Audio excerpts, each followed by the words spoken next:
샬롬 할렐루야. 요한계시록 21장 10에서 14절이요.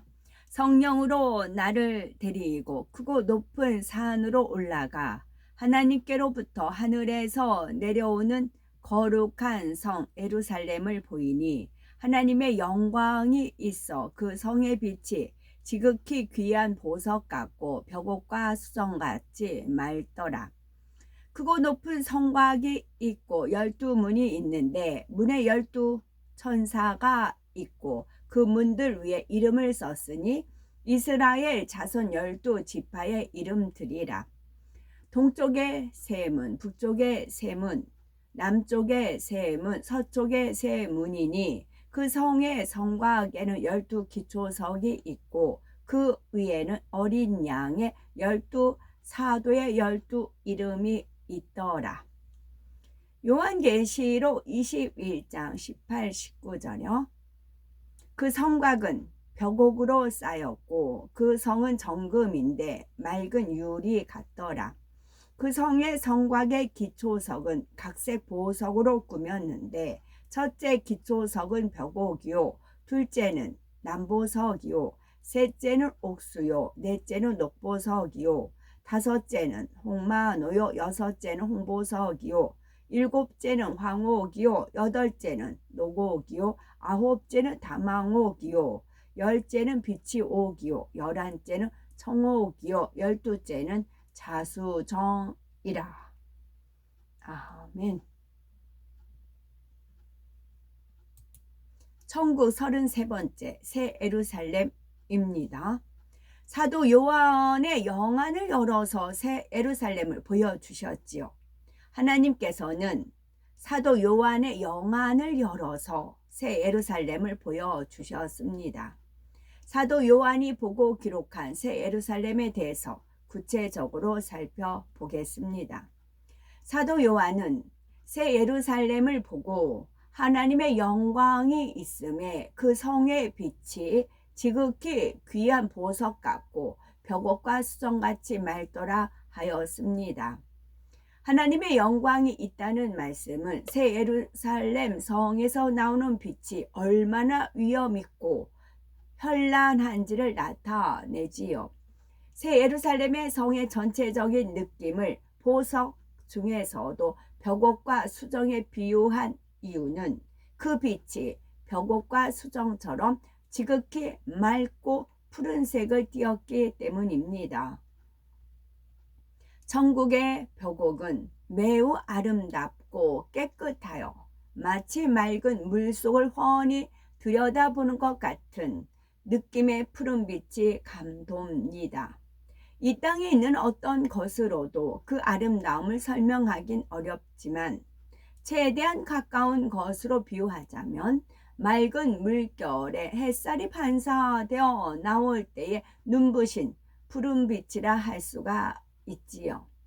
새 예루살렘의 성이 전체적으로 벽옥에 맑고 푸른빛이 감도는 것은 천국을 예비하신 아버지 하나님의 청아하고 산뜻함, 곧 티가 없이 맑고 정직한 의로움을 나타냅니다.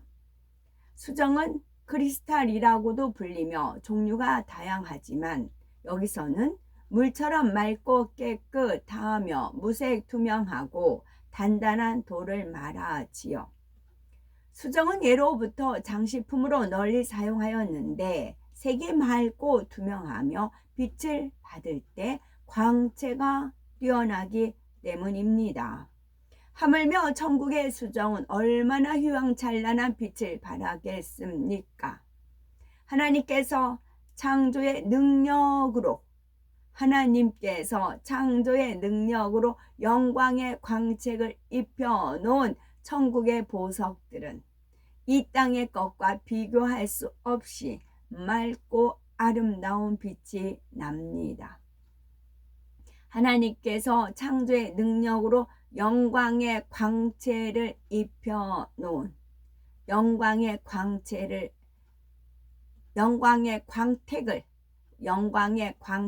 입혀놓은 천국의 보석들입니다.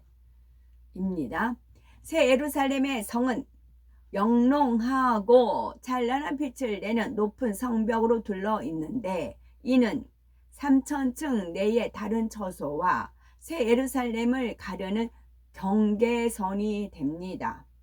새 예루살렘의 성의 크기는 가로 세로 높이가 같은데 각각의 길이가 12,000 스타디온이지요. 스타디온은 거리의 단위로서 12,000 스타디온은 대략 1,500마일과 같으며 이는 2,400km에 해당이 됩니다. 이는 우리나라 길이 단위로 환산을 하면 6천리가 되지요. 이처럼 새 예루살렘의 성의 크기가 가로 6천리, 세로 6천리, 높이 6천리인 것에는 중요한 영적 의미가 담겨 있습니다. 인간경장 6천년 동안의 가장 높은 열매를 담은 그릇이 새 예루살렘 성이라는 것을 나타내지요. 새 예루살렘의 성벽의 두께는 요한계시록 21장 17절에 144 규빗이라 기록이 되어 있습니다. 1규빗은 약 45cm이므로 성벽의 두께는 약 65m가 되지요. 그러므로 새 예루살렘의 성은 두께가 65m의 성벽이 가로 6천리, 세로 6천리로서 네모 반듯하게 놓여 있고 성벽의 높이도 6천리라는 것을 알 수가 있습니다. 이처럼 넓은 새 예루살렘에 들어가는 영혼의 수는 구원받은 모든 영혼의 수에 비하면 매우 적습니다. 따라서 새 예루살렘 안에서의 개인이 받게 되는 땅의 면적은 이 땅의 그 어떤 대저택보다도 넓습니다. 새 예루살렘은 바닥에 붙은 평지뿐만 아니라 6천리 높이까지 모든 공간이 활용이 됩니다. 또한 하나님의 능력과 지혜로 운영되는 영의 공간이므로 사람의 측량으로 계산되는 면적보다 훨씬 더 넓다는 것을 기억을 해야 되겠지요. 새 예루살렘의 성벽에는 12개의 문과 12기초석이 있지요. 12문은 동편의 세 문, 북편의 세 문, 남편의 세 문, 서편의 세 문이 배치되어 있으므로 성벽을 따라서 이 천리마다 하나씩 있는 셈입니다. 이 문들은 당당하고 위엄 있는 큰 천사가 서서 지키고 있으며 각 문 위에는, 그러니까 하늘에 끝나고 그거 한 번 더 올릴게요. 하늘에 커다란 깃털이 있는 천사 있죠. 그 천사가 높이 있는 하늘에서 그 높이예요.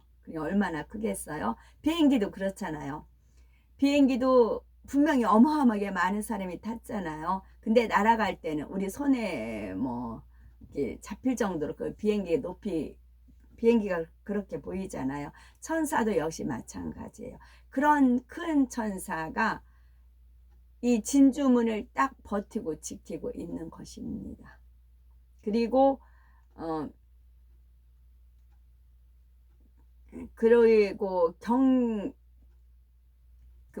완전히 무장을 했어요. 모자 쓰고 투구 쓰고 뭐 창 들고 뭐 하듯이 딱 무장되어 있어요. 그리고 날개가 커렇게 되어 있고요.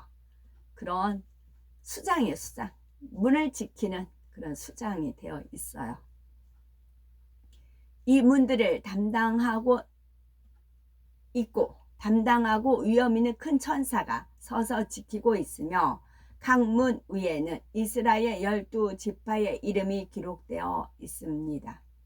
12문들 위에 기록된 이스라엘 12지파는 영적으로 믿음으로 구원받은 하나님의 모든 자녀들을 상징하지요. 육으로는 이스라엘 12지파만이 정식 아브라함의 후손이지만 영으로는 누구든지 믿음으로 아브라함의 자손이 될 수가 있기 때문입니다. 그러므로 새 예루살렘의 12문은 믿음으로 하나님의 자녀가 된 모든 사람에게 활짝 열려 있지요. 세계 어느 나라 어느 민족이라 할지라도 믿음으로 구원받은 하나님의 자녀라면 새 예루살렘을 침노할 수가 있습니다. 그런데 이스라엘 12지파는 지파마다 각각의 성향이 다르죠. 새 예루살렘에 들어가는 영혼들도 성향에 따라서 들어가는 문이 달라지는데, 이는 영광의 크기가 다르다는 의미가 아니라 빛깔과 향이 다르다는 의미이지요. 새 예루살렘의 성벽 기초석에는 어린 양, 즉 주님의 12 제자의 이름이 기록이 되어 있습니다. 여기서 12 제자는 성결되어 하나님의 나라를 위해서 생명을 드리기까지 온전히 충성한 사람들을 상징합니다. 바로 이런 사람들이 새 예루살렘에 들어갈 수 있음을 알려주시는 것이지요. 그러나 예수님을 팔아넘긴 가룟 유다의 이름은 12 기초석 중에 새겨져 있지 않습니다. 사도행전 1장 15에서 26절에 가룟 유다를 대신해서 사도의 직무를 감당할 사람을 보충하는 장면이 나오지요. 예수님께 가르침을 받은 사람 중에 한 사람을 제비 뽑는데 마띠아가 새로 뽑혔습니다. 여기에는 두 가지 의미가 있습니다. 첫째는 이스라엘 민족이 아닌 다른 민족에게도 구원의 문이 열림을 의미하고, 둘째는 주님의 부활, 승천 이후 오늘날까지 하나님께서 친히 택하여 쓰시는 종들도 모두가 주님의 제자 중 한 사람임을 뜻하는 것이지요. 이처럼 12문에는 12지파의 이름이, 12기초석에는 12사도의 이름이 새겨져 있는데, 이는 믿음으로 구원받고 성결되어 생명을 다해 온전히 충성하면 누구라도 새 예루살렘에 들어갈 수 있다는 의미입니다. 지금까지 12, 10이라는 숫자가 여러 번 나오죠. 성문에도 12개, 기초석도 12개, 이스라엘의 민족도 12지파, 주님의 제자도 12명이었습니다. 12, 12, 12라는 숫자는 영적으로 매우 중요한 의미를 지니기 때문이지요. 12, 1 더하기 2는 3이에요. 3, 12. 요한복음 11장 9절에 낮이 12시가 아니냐, 사람이 낮에 다니면 이 세상에 빛을 봄으로 실족하지 아니하고 했습니다. 여기서 낮 12시는 영적으로 어둠이 조금도 없는 온전한 빛을 뜻하지요. 또한 빛은 어둠이 전혀 없으며 영원하시고 온전하신 하나님을 의미합니다. 그래서 12, 12는 빛의 수로서 완전함과 온전함을 나타냅니다. 이 하나님께서는 12라는 숫자를 가장 복된 약속의 증표로 사용하신 것입니다. 새 예루살렘 성 안으로 들어가는 첫 번째 열쇠는 성벽에 숨겨져 있습니다. 하나님께서 새 예루살렘의 성벽의 재료도 벽옥을 택하신 이유는 벽옥이 영적으로 믿음을 뜻하기 때문이지요. 믿음은 신앙 생활의 기초이자 필수 요소입니다. 믿음이 없으면 구원받을 수가 없고 하나님을 기쁘게 할 수도 없습니다. 하나님을 기쁘게 하는 믿음, 즉 믿음의 장성한 분량인 5단계에 이르며 새 예루살렘에 들어갈 수가 있지요. 그러므로 벽돌을 하나씩 쌓아 올려 높은 담장을 만들듯 믿음을 상징하는 벽옥을 쌓아서 6천리 높이의 새 예루살렘 성벽을 만드신 이유는 믿음을 쌓아서 최고 수준인 5단계에 이르면 새 예루살렘에 들어갈 수 있다는 것을 나타냅니다. 새 예루살렘 성 안에 들어갈 수 있는 두 번째 열쇠는 12기초석에 숨겨져 있지요. 12기초석은 12개의 보석으로 이루어졌으며 각 보석들은 특별한 영의 마음을 상징합니다.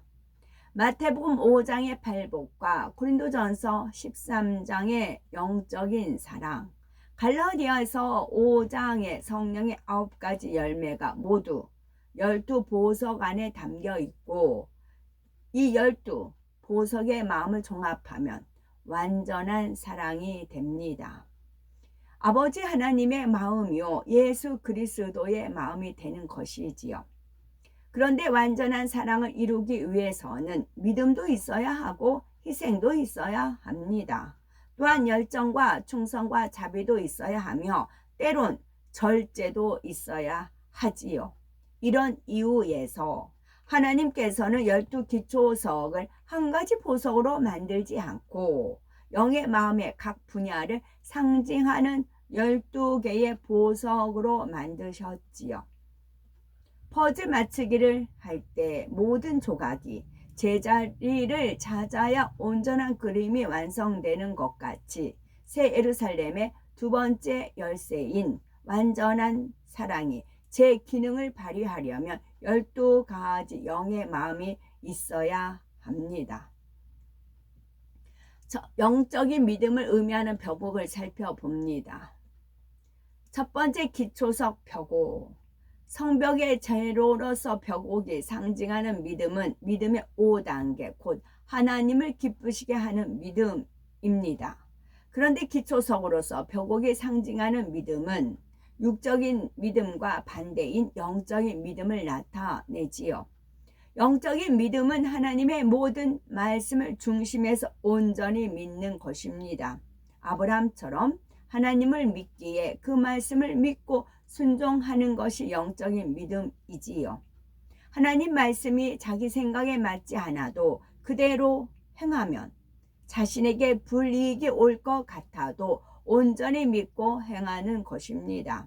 살아계신 하나님은 이처럼 참 믿음을 내보이는 자녀들에게 반드시 능력을 나타내시지요. 사람의 힘과 지혜로는 불가능한 일도 얼마든지 가능케 하신답니다. 고둠과 절개를 의미하는 남보석. 두 번째, 남보석은 고둠과 절개를 의미합니다. 두 번째 기초석은 남보석입니다. 남보석은 일명 사파이어라 불리우는 투명한 남색의 보석이지요. 남보석에 담긴 영의 마음은 고둠과 절개입니다. 바로 하나님의 진리 안에서 한번 뜻을 정했으면 세상의 어떤 유혹이나 유업에도 굴하지 않고 결코 흔들리지 않는 진실 자체의 마음입니다. 참 제가 천사를 투명하게 보인다는 걸 불투명하게 보인다 그렇게 표현을 했더라고요. 투명하게. 아지랭이가 이렇게 흐름이 이렇게 있어요. 그렇게 보인다는 소리를 제가 불투명이라고 얘기했더라고요. 죄송합니다. 남보석 같은 진실의 빛이, 남보석과 같은 진실의 빛이 마음에서부터 곱게 뻗어 나온 대표적인 인물은 다니엘과 세 친구입니다. 다니엘은 왕의 명령이라도 그것이 하나님의 뜻에 어긋날 때에는 결코 따르지 않았습니다. 그로 인해서 사자굴에 던져질 것을 알았지만 한번 정한 마음은 조금도 흔들리지 않았지요. 또한 다니엘의 세 친구는 우상에게 절하지 않으면 극렬히 타는 풀무에 던져질 상황에서도 전혀 마음이 흔들리지 않았습니다. 자신의 생명을 잃을지라도 하나님을 향한 의의는 저버릴 수 없다는 이들의 마음에서 초연하면서도 곱고 짙푸른 남보석의 빛깔처럼 순감이 느껴질 수가 있는 것입니다. 또한 다니엘의 세 친구는 우상에게 절하지 않으면 극렬히 타는 풀무에 던져질 상황에서도 전혀 마음이 흔들리지 않았습니다. 자신의 생명을 잃을지라도 하나님을 향한 의의는 저버릴 수 없다는 이들의 마음에서 초연하면서도 곧고 짙푸른 남보석의 빛깔처럼 순감을 느낄 수가 있는 것입니다. 아멘.